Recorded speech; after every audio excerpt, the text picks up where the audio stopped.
एक भाई पढ़ाई में बहुत ज़्यादा होशियार था, वहीं दूसरी ओर दूसरे भाई की पढ़ाई में बिल्कुल भी दिलचस्पी नहीं थी। एक का नाम नीरज था, दूसरे का नाम नितिन था। परिवार में दो ही सदस्य थे। माँ बाप छोटी उम्र में ही उनको छोड़कर दुनिया से चले गए थे। नितिन जो था उसने अपने इंटरमीडिएट की पढ़ाई कंप्लीट करने के बाद उसने नौकरी ज्वाइन कर ली थी। नीरज जो था उसको अच्छी नौकरी की तलाश के चलते उसको नौकरी नहीं मिल पा रही थी। वो बहुत ज़्यादा पढ़ा लिखा था। नितिन अकेले पैसा कमा रहा था, घर परिवार को चला रहा था। नीरज के पास कोई नौकरी नहीं थी, कोई कमाने का साधन नहीं था, कोई आय का साधन नहीं था। वो बहुत ज़्यादा परेशान होता था, घर में बेचारा बिलखता रोता पड़ा रहता था, उसके पास कोई काम धंधा नहीं था। एक बार नितिन को गुस्सा आ गया, उसने कहा नीरज मेरे घर को छोड़ के चला जा, तेरे पास कुछ भी नहीं है, तू मेरे पैसे पर पल रहा है, अगर मैं पैसे नहीं खर्च करूंगा तो मर जाएगा, तेरे पास कुछ भी बैकअप नहीं है। नीरज से बर्दाश्त नहीं हुआ ये सब। नीरज उसी वक्त अपने 2 जोड़ी कपड़े लेकर घर छोड़ के वहाँ से निकल गया। दूसरे गांव में पहुँचता है। गांव के बाहर एक मंदिर बना होता है, वहाँ से भगवान जी के चरण स्पर्श करता है। वहाँ पर उसको एक बूढ़ी माँ मिलती है। बूढ़ी माँ उससे बोलती बेटा कहाँ जा रहे हो। उस बूढ़ी माँ ने उसको खाना खाने के लिए दिया। नीरज ने बोला माँ आपको कैसे पता मुझे भूख लगी है।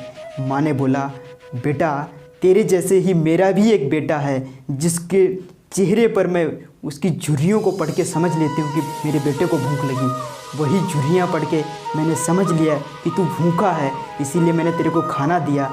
माँ ने बोला, उस नीरज ने बोला माँ मैं बहुत पढ़ा लिखा हूँ, मुझे नौकरी के लिए धक्के खाने पड़ रहे हैं, मेरे पास कोई नौकरी नहीं है, मैं बहुत पढ़ा लिखा हूँ। माँ ने बोला कि बेटा तू इतना पढ़ा लिखा है, इस गांव में कोई शिक्षक नहीं है, कोई स्कूल भी नहीं है। गांव के बच्चे दूर दूर तक पढ़ने जाते हैं शहर में, जो कि शहर यहाँ से काफ़ी दूर है। बूढ़ी माँ ने कहा यहाँ बेटा तेरे लिए खाने की भी व्यवस्था हो जाएगी, तेरे को घर भी मिल जाएगा। बूढ़ी माँ ने वहाँ पर गाँव वालों की साजिश से उसको एक घर भी प्रोवाइड किया गया। एक अच्छा खासा घर मिला उसको। खाने का इंतज़ाम बूढ़ी माँ कर देती थी। वहाँ के आसपास के सारे बच्चे पढ़ने आ गए, पूरे गांव के बच्चे पढ़ने आने लग गए। नीरज के पास सभी बच्चे गांव के पढ़ने आया करते थे। आसपास के धीरे धीरे बात फैल गई, शहर के भी बच्चे उसके पास पढ़ने आने लगे।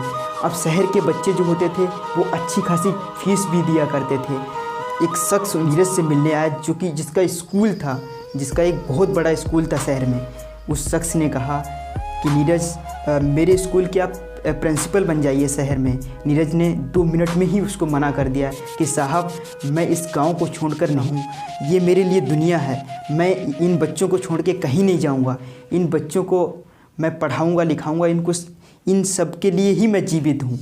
मेरे को कोई अर्निंग नहीं करनी है, मुझे इन सबको अच्छी शिक्षा प्रोवाइड करनी है और अच्छा इनके लिए रोल मॉडल बन के रहना है, इनको एक अच्छे मुकाम तक लेके जाना है। स्कूल ओनर जो थे वहाँ से चले गए सर।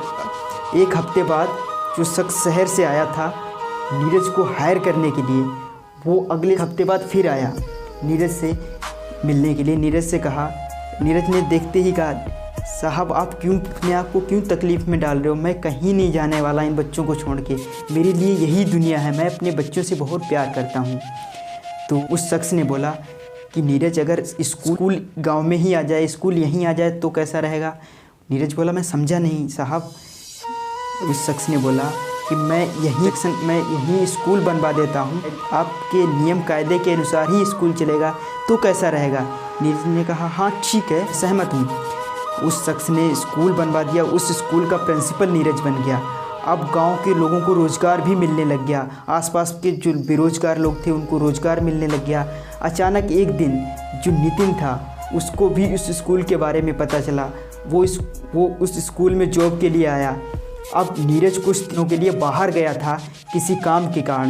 नितिन की मुलाकात नौकरी के परिप्रेक्ष्य में इस स्कूल के मैनेजर से हुई। मैनेजर ने उसको क्लर्क बेस पे रख लिया था, लेकिन नितिन से कहा था अगले 2 दिन बाद जब प्रिंसिपल साहब आएंगे स्कूल के, वही आपको फाइनल करेंगे।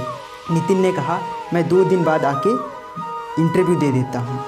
तो नितिन 2 दिन बाद आया, केबिन रूम में बैठा था। तब तक नीरज भी वहाँ से आ गया। 2 दिन बाद लौट के वापस आया। नीरज भी उसी गेट से निकला। अब नितिन ने नीरज को देखते ही कहा नीरज देख तू आज भी नौकरी के लिए भटक रहा है, इतने बड़े स्कूल में मेरी क्लर्की के बेस पे मैं यहाँ पर नियुक्ति हुआ हूँ, अभी प्रिंसिपल साहब आते ही होंगे, मेरा फाइनल इंटरव्यू होके मैं यहाँ क्लर्क बन जाऊँगा। अब नीरज उसी प्रिंसिपल रूम में गया, उस कुर्सी पे जाके बैठ गया। और नितिन ने जब देखा उसके पैरों तले पड़ गया कि मुझे माफ़ कर दो नीरज, मुझे माफ़ कर दो। नीरज ने कहा, मैं आज प्रिंसिपल हूँ इसलिए नहीं कि मैं तुमसे ज़्यादा पढ़ा लिखा हूँ, तुम आज इस स्कूल के क्लर्क हो इसलिए नहीं कि तुम कम पढ़े लिखे हो। ये सब आपकी नीयत एवं आपके माइंडसेट का खेल है।